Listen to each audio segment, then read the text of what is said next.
5 ఏళ్ల పాటు రాష్ట్ర ఆర్థిక అభివృద్ధి పునాదులు కూలిపోయినా రాష్ట్రాన్ని తిరిగి నిర్మించేలా రాష్ట్రంలోని అన్ని సామాజిక వర్గాలను ఎలాంటి తారతమ్యం లేకుండా సమన్యాయం, సమాన అభివృద్ధి అందించే దిశగా స్వర్ణాంధ్రప్రదేశ్ 2047 కలలను సాకారం చేసుకునే దిశగా 2025-26 వార్షిక బడ్జెట్ను మన రాష్ట్ర ప్రభుత్వం నేడు అసెంబ్లీలో ప్రవేశపెట్టడం యావత్ రాష్ట్రం మొత్తం గర్వించదగ్గ విషయం. 3,22,359 కోట్లు 2025-26 వార్షిక బడ్జెట్తో జగన్ రెడ్డి పాలనలో బక్కజిక్కి వెంటిలేటర్ స్థితికి చేరిన రాష్ట్ర అభివృద్ధి ప్రాణం పోసుకున్నట్టయిందని చెప్పక తప్పదు. కానీ నేడు రాష్ట్ర ఆర్థిక శాఖ మంత్రి వర్యులు శ్రీ పయ్యావుల కేశవ్ గారు, రాష్ట్ర ముఖ్యమంత్రి వర్యులు శ్రీ నారా చంద్రబాబు నాయుడు గారు, ఉప ముఖ్యమంత్రి శ్రీ పవన్ కళ్యాణ్ గారు, కేంద్రంలోని ప్రధానమంత్రి వర్యులు శ్రీ నరేంద్ర మోడీ గారి ఆశీస్సులతో రాష్ట్ర కేబినెట్ ఆమోదంతో ప్రవేశపెట్టిన వార్షిక బడ్జెట్ రాష్ట్రంలోని అన్ని సామాజిక వర్గాలకు న్యాయం జరుగుతోందనే నమ్మకం, అభివృద్ధి గ్యారంటీ అనిపించేలా కనిపిస్తోంది. దళిత సంక్షేమానికి 20,281 కోట్లు, గిరిజన సంక్షేమానికి 8,159 కోట్లు, వెనుకబడిన వర్గాల సంక్షేమానికి 47,456 కోట్లు, మైనారిటీల సంక్షేమానికి 5,434 కోట్లు, మహిళా శిశు సంక్షేమం, దివ్యాంగులు, వృద్ధుల సంక్షేమం కోసం 4,332 కోట్లు కేటాయించి సామాజిక న్యాయంపై కూటమి ప్రభుత్వం చెరగని ముద్ర వేసింది. అంతేకాకుండా నైపుణ్యాభివృద్ధి శిక్షణ శాఖకు 1,228 కోట్లు, పాఠశాల విద్యాశాఖకు 31,805 కోట్లు, ఉన్నత విద్యాశాఖకు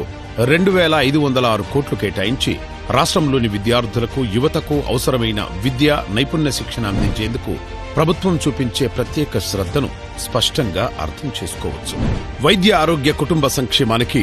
19,264 కోట్లు, పంచాయతీరాజ్ శాఖకు 18,847 కోట్లు, పురపాలక పట్టణాభివృద్ధి శాఖకు 13,862 కోట్లు, గృహ నిర్మాణ శాఖకు 6,318 కోట్లు, జనవనరుల శాఖకు 18,019 కోట్లు కేటాయించి ఆరోగ్యకరమైన ఏపీని నిర్మించడంతో పాటు పట్టణాలు, పల్లెలను అభివృద్ధి చేసేందుకు ప్రభుత్వం తీసుకున్న చొరవతో పాటు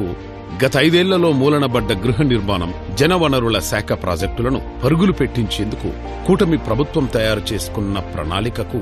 ఈ బడ్జెట్ కేటాయింపులు అద్దం పడతాయి. పరిశ్రమలు, వాణిజ్య శాఖకు 3,156 కోట్లు, ఇంధన శాఖకు 13,600 కోట్లు, R&B శాఖకు 8,785 కోట్లు, యువజన పర్యాటక సాంస్కృతిక శాఖకు 469 కోట్లు, గృహ మంత్రిత్వ శాఖకు 8,570 కోట్లు, తెలుగు భాష అభివృద్ధి ప్రచారం కోసం 10 కోట్లు, మద్యం, మాదక ద్రవ్యాల రహిత రాష్ట్రం కోసం నవోదయ 2.0 కార్యక్రమం కోసం 10 కోట్లు కేటాయించి చంద్రబాబు గారి సారథ్యంలో కూటమి ప్రభుత్వం తనదైన ముద్ర వేసిందనే చెప్పాలి. అన్నదాత సుఖీభవ పథకం కోసం 6,300 కోట్లు, పోలవరం ప్రాజెక్టు నిర్మాణం కోసం 6,705 కోట్లు, జల్ జీవన్ మిషన్ పథకం కోసం 2,800 కోట్లు, వ్యవసాయం అనుబంధ రంగాల కోసం 13,487 కోట్లు, పౌర సరఫరాల శాఖకు 3,806 కోట్లు, తల్లికి వందనం పథకం కోసం 9,407 కోట్లు, ఎన్టీఆర్ భరోసా పెన్షన్ల కోసం 27,518 కోట్లు కేటాయించి అన్నదాతలు, వ్యవసాయ రంగ అభివృద్ధి, ఆహార భద్రత, సామాజిక పెన్షన్తో సామాజిక భద్రత, సంక్షేమం, తల్లికి వందనం పథకంతో సూపర్ 6 పథకాలపై ప్రభుత్వం ఇచ్చిన హామీని నిలబెట్టుకునే దిశగా కూటమి ప్రభుత్వం తన చిత్తశుద్ధిని బడ్జెట్తో నిరూపించింది. ఆర్టీజీఎస్ శాఖకు 101 కోట్లు, దీపం 2.0 పథకం కోసం 2,601 కోట్లు, మత్స్యకార భరోసా పథకం కోసం 450 కోట్లు, స్వచ్ఛాంధ్ర పథకం కోసం 820 కోట్లు, డొక్కా సీతమ్మ మధ్యాహ్న భోజన పథకం కోసం 3,486 కోట్లు, ఆదరణ పథకం కోసం 1000 కోట్లు కేటాయించి అన్ని వర్గాల, అన్ని రంగాలను పునరుత్తేజం చేసేందుకు కూటమి ప్రభుత్వం చేస్తోన్న కృషికి 2025-26 వార్షిక బడ్జెట్ నిలువెత్తు నిదర్శనమంటే నమ్మక తప్పదు. ఇది జగన్ రెడ్డిలా కూల్చివేతల ప్రభుత్వం కాదు, కూలిపోయిన రాష్ట్రాన్ని నిర్మించే కూటమి ప్రభుత్వం. ఇది మంచి ప్రభుత్వం.